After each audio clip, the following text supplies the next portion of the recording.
Hi friends. ఇప్పుడు నేను చెప్పే విషయాన్ని వింటే మీరు ఎవరైనా తప్పుగా అనుకుంటే వాళ్ళు ఉంటే అలాంటి వాళ్ళు ఉంటే మీ కాడ అందరి కాడ నేను సారీ అడుగుతున్నాను. మీకనే కాదండి, ఉన్నారండి కొంతమంది పేరెంట్స్. అంటే ఎట్లుంటారంటే పిల్లలు పొద్దున్నే లేవంగానే పిల్లలు లేవంగానే చదువు చదువు అంటారు.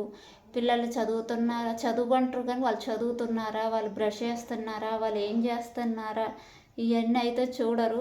వాళ్ళ పనిలో వాళ్ళు ఉంటారు, వీళ్ళ పనిలో వీళ్ళు ఉంటారు. ఇక స్కూల్కి రెడీ టైం కాగానే ఇక స్కూల్లో బస్సుకు పంపించటమో, ఇక వాళ్ళని పంపించటమో, వీళ్ళు తోలటమో చేస్తారు.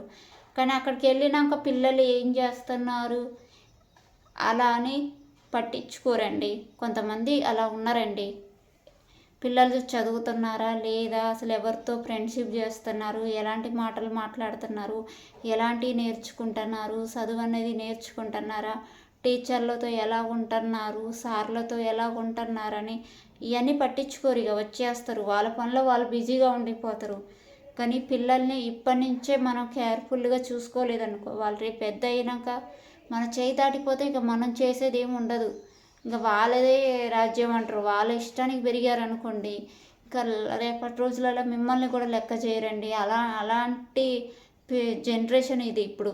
అందుకనే చెప్తున్నాను, పిల్లల్ని ఇప్పుడున్న పొజిషన్లో పిల్లలు ఒక గంట కనిపెడుతూనే ఉండాలి. వాళ్ళు ఏం చేస్తున్నారు, వాళ్ళు తింటున్నారా, తినట్లేదా, వాళ్ళు చదువుతున్నారా, చదవట్లేదా, వాళ్ళు ఎవరితో ఫ్రెండ్షిప్ చేస్తున్నారు, వాళ్ళు ఎలాంటి మాటలు నేర్చుకుంటున్నారు, వాళ్ళు ఎట్లా చదువుతున్నారు, వాళ్ళు ఏం చేస్తున్నారు అన్నది మనం పనులు మనం చేసుకుంటూనే వాళ్ళని ఒక కనిపెట్టాలి. లేకపోతే వాళ్ళు మన చేతికి రారు. వాళ్ళు చేయి దాటిపోయారనుకో, లబో లబోని ఏడ్చి మొత్తుకున్నా కూడా తిరిగి రాదు. ఇప్పుడే మన వాళ్ళని ఒక గంట కనిపెట్టి మనం వాళ్ళని ఎక్కడ ఉంచాలో అక్కడ ఉంచాలి. అందుకని మరీ కొట్టి టార్చర్ చేయడం అలా కాదు. మనం వాళ్ళు ప్రేమతో మాట్లాడాలి వాళ్ళతోటి.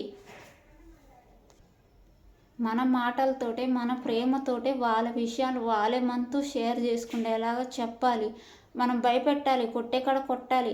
అన్నిట్లలో గార్భం కూడా చేయకూడదు. అందుకని మనం మరీ అంత చేయకుండా మరీ గార్భం చేసినా కూడా వాళ్ళు అట్టే తయారైపోతారు కదా. వాళ్ళు అడగంగానే వాళ్ళు అది అడిగారని కొనియటం, వీళ్ళు ఇది అడిగారని కొనియటం, వాళ్ళు డబ్బులు అడిగారని ఇవ్వటం, ఇలా ఇచ్చుకుంటూ పోయినాం అనుకో వాళ్ళు మారిపోతారు, మనకు ప్రశాంతత ఉండదు. కాబట్టి కొద్దిగా గార్భం చేసే కాడ గార్భం చేయాలి, కొనిచ్చే కాడ కొనియాలి, ప్రేమ చూపించే కాడ ప్రేమ చూపించాలి.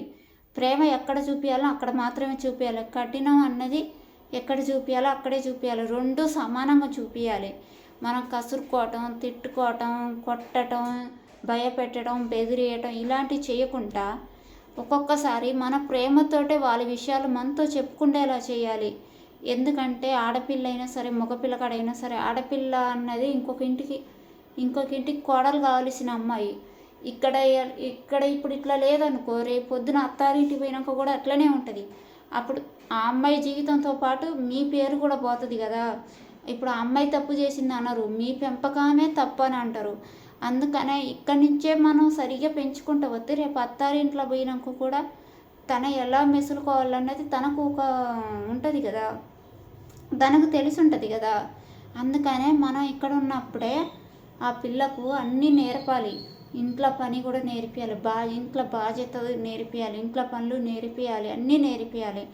అదేలాగా అబ్బాయి మగపిల్లగాడు, ఆడపిల్ల అత్తారింటికి పోతుంది కాబట్టి అవన్నీ నేర్పియాలి. మరి మగపిల్లగాడికి ఎందుకు నేర్పియాలని అనుకోవచ్చు మీరు.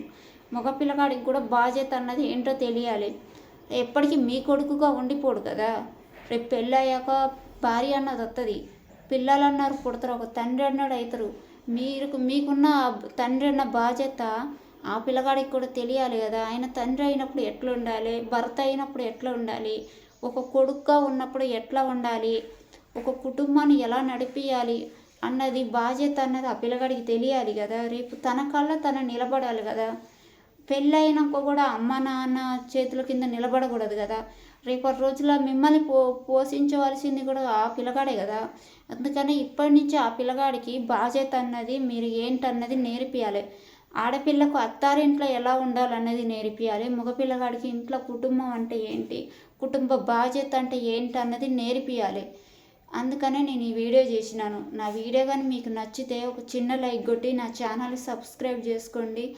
వీడియోకి మాత్రం ఒక చిన్న లైక్ కొట్టి కామెంట్ చేయండి. నేను చెప్పిన దాంట్లో ఏమైనా తప్పు ఉంటే నాకు కామెంట్ చేసి తెలియజేయండి. థ్యాంక్ యూ అండి. బాయ్ అండి ఫ్రెండ్స్.